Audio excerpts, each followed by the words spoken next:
what is the connection between this guy with a weird beard, and that guy with a weird beard, and that guy with a weird beard, and that guy with a weird beard, and that guy with a weird mustache? You'll know soon, today on Professor Girard's World History Lecture. Don't know much about history, don't know much biology.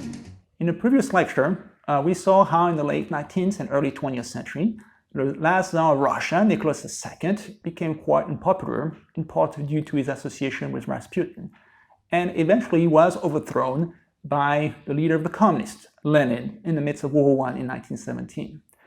And after that, Russia became the first communist country in the world, which seems obvious to us today because we look at history with 20/20 hindsight, but that was really not obvious back then. This, in fact, contradicted directly the doctrine of Karl Marx, on which communism was based. Karl Marx was not Russian. He went back to Germany in the 1840s and 50s.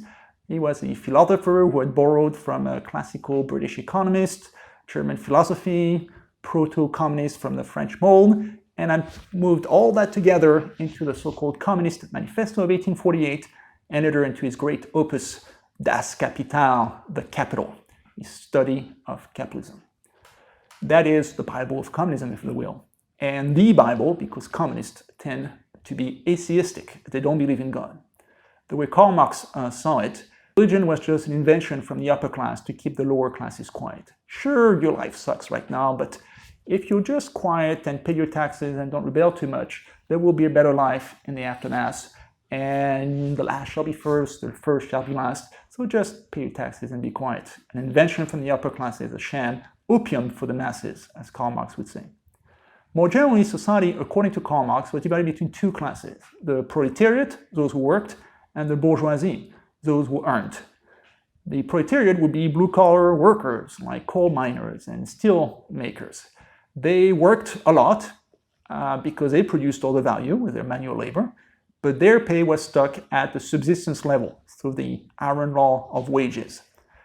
And so whatever excess profit they would make would go to the owners of the business, meaning the businessmen themselves or the bourgeoisie that would have stock in those large companies and would get paid a dividend every year, even though they had not contributed anything manually. So a system that was fundamentally unfair. Normally, if you're not happy with something in a democratic model, you just wait till the next election and then you register your dissent by voting in a different party in power. To Karl Marx, that was not a solution. Liberties, democracies were just fake freedoms, bourgeois freedoms, invented to give a facade of democracy, but not a reality of it. And let's say that Karl Marx looked at US democracy today, would look at the US Senate and say, how many hourly wage workers for McDonald's do we have in the US Senate? 0. How many farmers do we have? 0. How many homeless people do we have? 0. All of them are fancy doctors and lawyers and business people, millionaires or even billionaires. They might be Republican, they might be Democrat, but they're all members of the upper class. So we can't have any fundamental change through elections because you're going to replace one conservative party with another conservative party, all of them beholden to the upper classes. The only way to have meaningful change would be through a revolution, a violent overthrow of government, one that would eventually usher in a dictatorship of the proletariat. And I know dictatorship sounds bad, but to Karl Marx it's a good thing because the proletariat is now in charge. You've gotten rid of those fake freedoms and you have a truly representative regime. You abolish private property and instead you put everything in common. Common ownership of the means of production was his expression. The means of production would be whatever you use to produce stuff. So if you are a farmer, it would be your land, it would be your tractor, it would be your silos, the seeds, or if you're an industrial worker, it would be the factory, the assembly line, and so forth. Or if you're a university professor, your piece of chalk. That's your means of production. So instead of having everything owned in private, the way it is in a capitalist model, instead you would have everything owned in common farms or nationalized businesses bought out by the government or expropriated by the government. That's kind of the notion that Karl Marx had in mind. His book is pretty dense, even if you don't read it in German, it's pretty thick. 5 volumes altogether, as I recall. And it was purely theoretical because Karl Marx never put it in practice. He did make a prediction, however, that the country that would be first to get a revolution, and for sure there would be a revolution, he had cracked the code of history, he knew where this was going. The revolution was inevitable. But it would start first in the country that were the most unequal, with the largest industrial working class. So Germany, so Britain, some France, maybe the US, but highly advanced industrialized countries. Surprisingly, it was in Russia, due to the very specific circumstances of the Romanov dynasty and World War I, that the revolution actually happened first. So the question after that was, how do you take a theory and apply it in practice? The first person to rule Russia after the revolution was another bearded dude, Lenin, the mastermind behind the October Revolution of 1917, but one that did not rule Russia that long. He died in the early 1920s. And during that time, he was mostly busy securing power. He was in the midst of the civil war against the white monarchists. And as a result, he could not do things that were too daring, too communist. In fact, he actually told the peasants, take away the land of the nobles, take it for yourself, get your own private field, a policy that was quite popular, but very anti-communist, all that based on private property. So when Lenin died, Russia was not yet truly a communist country. It was ruled by communists, but it was not organized along communist lines. All you had was a dictatorship element of dictatorship of the proletariat. A Red Army, a secret service, an early form of the Gulag, and that's about it. When Lenin died, his body was actually preserved, and if you're interested, just go to Moscow on Red Square and you can go and see his mausoleum. His body has been embalmed and you can go there and pay your respect. Or maybe not, he's not the nicest guy. After he died, there was a struggle for power that lasted a few years, and the person who emerged from that would be a man called Joseph Vissarionovich Dugashvili. He was from Georgia, hence the complicated name. He's not known by his name. He lived anonymously during the time of the Tsars and had to adopt a code name. And so he called himself Stalin, the man of steel. He doesn't look that scary when you see him with a little mustache. He looks like a father of the people kind of thing. He's a scary dude. In fact, of all the terrible dictators we had in the 20th century, I would rank him second worst after Mao Zedong of China, but killed even more people than Adolf Hitler of Germany, to give you a kind of ranking based on how many people each of those killed directly. So what is it about Stalin? When he came to office, it was a time when finally the communists were ensconced in power, and it could really truly turn Russia into a communist country. So what do you do beyond the dictatorship aspect? What he first did was to collectivize the land, meaning you take all those fields that used to belong to the nobles and then were appropriated by the peasants. And now you tell those peasants, you have to give away the land to large kolkhozs or sovkhozs, meaning collectivist farms run by the state. That would be especially true of the kulaks, K-U-L-A-K, kulaks being wealthy peasants, or at least somewhat prosperous peasants that had their own land and cattle and so forth.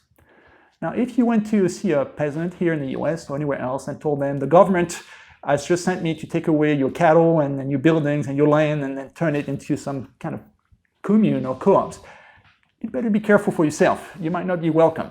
Peasants are very attached to their land for good reason, and so were the kulaks of Russia. So there was much resistance to the program of collectivization of the land. People attacked the envoys from Stalin, or they killed the cattle, or destroyed the grain rather than surrender it or burn them building. Much resistance. To the point where Stalin started to look at all the kulaks, the wealthy peasants, as being saboteurs, counter-revolutionaries, at which point many of them would be shot or sent to the Gulag or disposed of in one way or the other. There was so much disruption that in the 1920s and 30s, when this policy was in effect, a massive famine struck the Ukraine, which is the western part of Russia. Now it's its own independent country. Back then it was part of Russia. And that is a large plain, very rich, black earth, typically the breadbasket of Russia. But in the 1920s and 30s, people were starving there by the millions.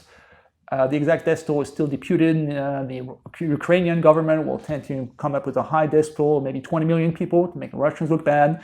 And the Russians will respond, no, very few people died. You know the debate. But for sure, one of the great catastrophes of world history. And this is not something that Stalin found deplorable. Instead, he figured, well, if people starve to death because they refuse collectivization, so be it.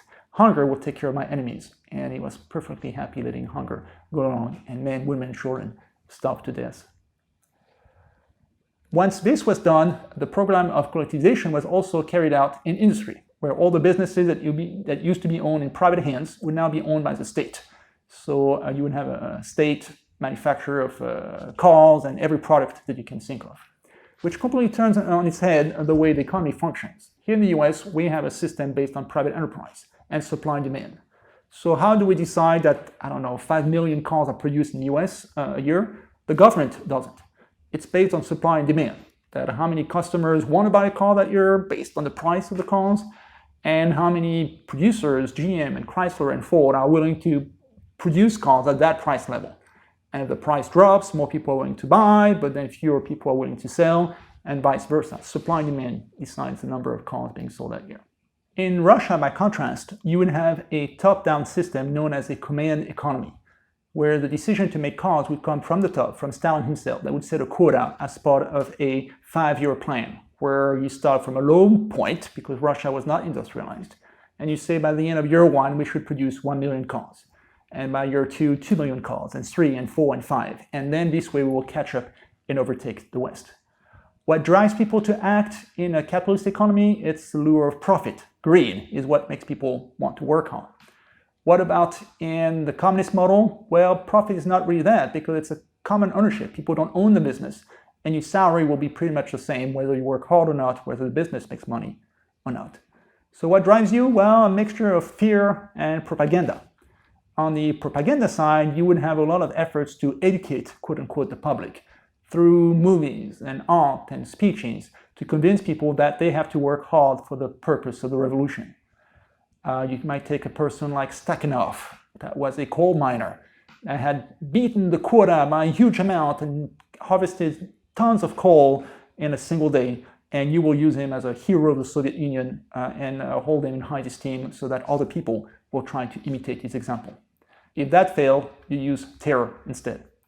You will accuse people who miss the quota of being counter-revolutionaries and saboteurs. You might have them shot or sent to the Gulag. The term Gulag is a Russian acronym, and it's pretty much the administration of the camps, and refers to a network of prisons that started first under Lenin, based on what had existed already under the Tsar, but really expanded under Stalin. The people that would be sent to the Gulag might be kulaks that refused to give away their land, workers that had failed to meet the quota, any potential enemy of Stalin, and he had quite a few, POWs, minorities, actual common criminals, anybody who might have made a joke about Stalin. It really didn't take much for you to be sent to the Gulag. At that point, you might spend 5, 10, 20 years in one of these prisons. There were hundreds of those in inhospitable areas of Russia, the north, the east, Siberia, and so forth. Areas that were rich with natural resources like coal and gold and timber, but where nobody would want to live there because it's so damn cold. So you force prisoners to go there. You send them to maybe the area of the Baltic to build what is called the White Sea Canal in desperate conditions, or to a place called Kolyma, a gold mine in the Far East, one of the most feared of the gulags. You spend there for 5, 10 years, basically as a slave laborer, a political prisoner. If you do make it out alive, and quite a few people did not make it back alive, then you would be reformed. There would be also an attempt to change the way you live. This gulag lasted up until the 1980s. Richie speak after World War II, and you're talking millions and millions of people. If you're interested, there was a great book on the topic by Anne Applebaum called The Gulag that won the Pulitzer Prize a few years back. Or, also interesting, would be all the works by Aleksandr Solzhenitsyn. He was a Russian who fought in World War II, but a bit of a critic of Stalin, and he dared to send a letter to a friend criticizing Stalin for one thing or the other. The letter was uncovered, and he was sent to the Gulag for something like 10 or 20 years. Solzhenitsyn is important in that he collected all the information from his fellow inmates in order to write a massive history of the Gulag Archipelago as it was known, as well as a novelistic rendition of the Gulag, a short book called Day in the Life of Ivan Denisovich, which I highly recommend. It follows the life of a prisoner in the Gulag from morning to the end. It's just all set in a day, but it really gives you a good sense of what it was like to live in the Arctic. Collaborating was not even a way to protect yourself from the wrath of Stalin. Even the members of his own party, the Communist Party, could be seen as enemies because maybe they would plot and try to take him out of power.